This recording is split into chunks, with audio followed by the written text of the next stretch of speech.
Welcome to Lakshmi food. સ્વાગત છે તમારું મારી યુટ્યુબ ચેનલમાં. તો ચાલો, અત્યારે અધિક માસ ચાલી રહેલો છે. ઘણા બધા એક ટાણા કરતા હોય છે. એક ટાણામાં તો આપણે ગમે એ મન ફાવે ખાઈ લેતા હોઈએ છીએ, પણ આપણે એક ટાણાનો પાછો પ્રોબ્લેમ રહે છે કે ફરાળમાં દરરોજે દરરોજ શું ખાવું. તો ચાલો, એનું સોલ્યુશન લઈને આજે હું આવી ગઈ છું. તો આજે આપણે બનાવવાના છીએ સાબુદાણાના વડા.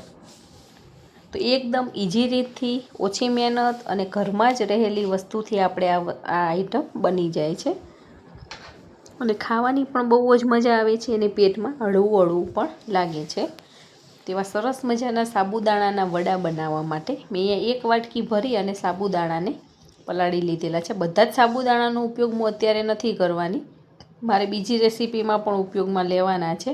એટલા માટે તમે જેટલું તમારે જોઈતું હોય એ પ્રમાણે માપ લેવાનું છે. અને આ સાબુદાણાને પલાળીને તમે રાખો, બીજે દિવસે કે કંઈ વેરાયટી બનાવી હોય તો તમે એને સ્ટોર પણ કરી શકો છો. ફ્રીજમાં રાખી દેવાના છે ડબ્બો ભરીને, કંઈ જ તકલીફ નથી થતી. હવે સાબુદાણાને 1 થી 2 વખત ચોખ્ખા પાણીથી ધોઈ નિતારી અને એની અંદર આપણે સાબુદાણા આવી રીતે ડૂબડૂબા રહે એટલું પાણી નાખી અને એને પલળવા માટે મૂકી દેવાના છે. 5 થી 6 કલાક માટે આપણે સાબુદાણાને આવી રીતે રાખી દેવાના છે.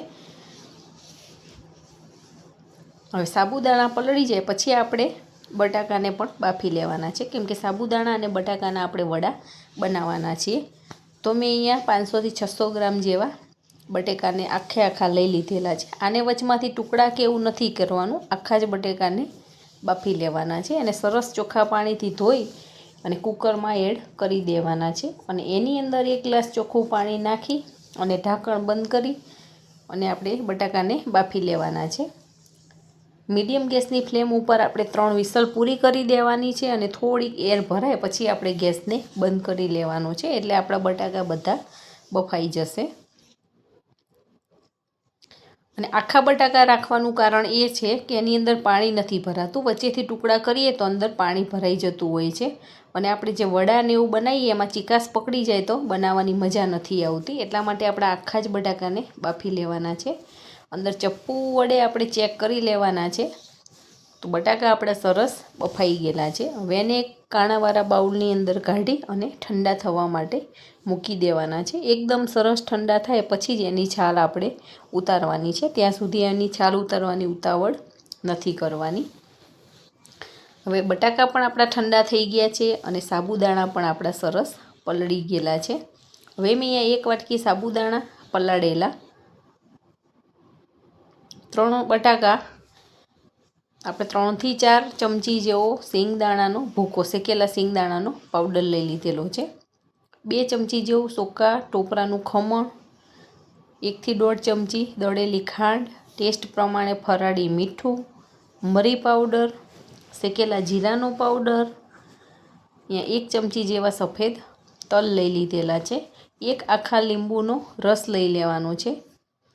એકદમ ઝીણા કાપેલા લીલા ધાણા અને અહીંયા મેં લીલા મરચાં લીધેલા છે. 1-2 સુરતી મરચી લીધેલી છે અને 1 આપણે મીડિયમ તીખું આવે એવું મરચું એડ કરેલું છે. આ બધી જ વસ્તુને આવી રીતે સરસ લઈ લેવાની છે અને 1 બાઉલની અંદર આપણે બટાકાને ખમણી વડે આવી રીતે ખમણીને લેવાનું છે. અને બટાકું તમે જોઈ શકો છો એકદમ સરસ કઠણ છે, એકદમ ઢીલું નથી પડી ગયું. અને આને ખમણીને લેશો તો એની ચીકાશ નહીં થઈ જાય, એટલે હંમેશા આવી રીતે ખમણીને જ લેવાનું છે. 3 બટાકા મેં આવી રીતે ખમણી લીધેલા છે અને આપણે જે સાબુદાણા લીધેલા છે એની અંદર એડ કરી લેવાના છે. સાબુદાણા વડા બનાવવા માટે આ માપ એકદમ પરફેક્ટ છે. જો તમે આવી રીતે સાબુદાણા વડા બનાવશો તો તમારા વડા સરસ બનશે. હવે એની અંદર આપણે જેટલી આઈટમ લીધેલી છે બધી જ આમાં એડ કરી લેવાની છે. અને મસાલા આપણા તૈયાર થાય ત્યાં સુધી જો તમે મારી ચેનલમાં નવા હોય અને હજી સુધી મારી ચેનલને સબસ્ક્રાઈબ નથી કરી તો ચેનલને ફટાફટ સબસ્ક્રાઈબ કરી દેજો અને આવા જ નવા રેસીપીના વિડીયો જોવા માટે બાજુમાં રહેલા બેલ આઇકોનને પ્રેસ કરી દેજો, જેથી કરીને આવનાર તમામ નવી રેસીપીના વિડીયો ફટાફટ તમારી સુધી પહોંચી જાય. અને જો તમને મારા વિડીયો પસંદ જ આવતા હોય તો વિડીયોને લાઈક કરજો અને તમારા ગ્રુપમાં ચોક્કસથી શેર કરજો. આ બધી જ વસ્તુ આપણે એની અંદર એડ કરી દીધેલી છે. હવે એકદમ હળવા હાથે આ બધું જ સરસ મિક્સ કરી લેવાનું છે.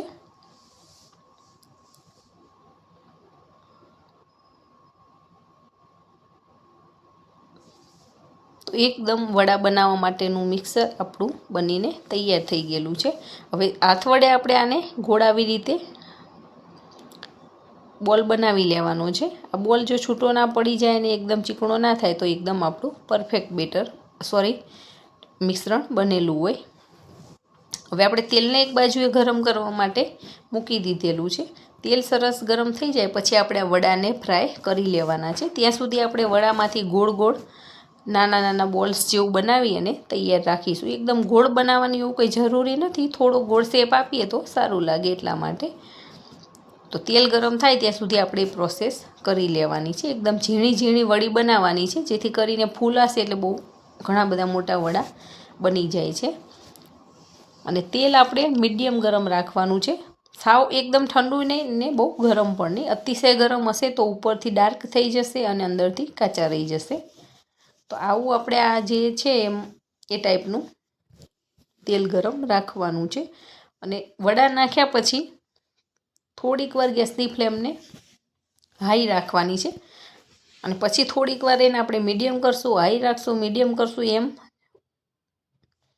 સ્લો ફૂલ કરતા જઈને આપણે વડાને તળી લેવાના છે. જો એકદમ સ્લો ગેસ હશે અને તેલ આપણું ઠંડુ થઈ જશે તો વડાની અંદર તેલ રહી જાય છે. એટલે આપણે ગેસને થોડીક વાર ફૂલ કરવાનું છે, જેથી કરીને તેલ આપણું ઠંડુ ના પડી જાય. અને વચ્ચે વચ્ચે મીડિયમ કરતા રહીશું, જેથી કરીને આપણા વડા એકદમ ડાર્ક ના થઈ જાય અને અંદર સુધી પાકી જાય. એટલા માટે આ વડા બનાવવા એકદમ ઇઝી છે, પણ તમારે આ નાની નાની દરેક ટ્રીકને ફોલો કરશો તો તમારા વડા સરસ બનીને તૈયાર થશે. જો તમે પહેલી વખત બનાવતા હશો તો પણ તમારા વડા સરસ બનીને તૈયાર થવાના છે. તો સરસ વડા બનાવવા માટે મારી વિડીયોમાં લાસ્ટ સુધી બને રહેજો અને આવી રીતે તમે પણ વડા બનાવજો અને કમેન્ટમાં મને કહેજો કે તમારા વડા કેવા બને છે.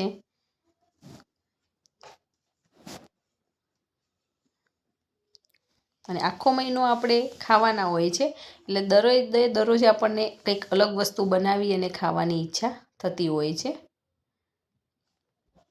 તો વડા આપણા ગોલ્ડન બ્રાઉન કલરના થઈ ગયા છે, એકદમ ક્રિસ્પી પણ થઈ ગયા છે અને અંદરથી પણ સરસ પાકી ગયા છે. તો આપણે કાણાવાળા એક ચમચાની મદદથી એને નિતારી અને આપણે એક પ્લેટમાં કાઢી લેવાના છે. હવે એક સર્વિંગ બાઉલની અંદર આપણે ટોમેટો કેચઅપ અને ધાણા અને ફુદીનાની ચટણી હોય તો એની સાથે તમે સર્વ કરી શકો છો. અત્યારે મેં ફક્ત ટોમેટો કેચઅપનો જ ઉપયોગ કરેલો છે. તો ટોમેટો કેચઅપ સાથે બધા જ વડાને આપણે આવી રીતે સરસ લઈ લીધા છે અને એને સર્વ કરી દીધેલા છે. તો જોતાં જ ખાવાનું મન થઈ જાય એવા ફરાળી સાબુદાણા અને બટાકાના વડા બનીને તૈયાર થઈ ગયા છે. તમારે ક્યાંય બહાર જવાનું હોય ને ઉપવાસ હોય ત્યારે તમે આને સાથે પણ લઈ જઈ શકો છો. અને 1 થી 2 દિવસ સુધી કશું જ થતું નથી અને એકદમ સારા પણ રહે છે, કેમ કે તેલમાં ફ્રાય થઈ ગયા હોય એટલે એને બીજે દિવસે પણ તમે આને ખાઈ શકો છો. તો છે ને એકદમ સરસ. આ અધિક મહિનાની અંદર તમે પણ આવા સાબુદાણાના વડા બનાવો. તમે આને 11 કે કોઈ પણ વ્રત કે ઉપવાસની અંદર આ વડા બનાવીને ખાઈ શકો છો. તો તમે પણ બનાવો અને એન્જોય કરો. Thank you.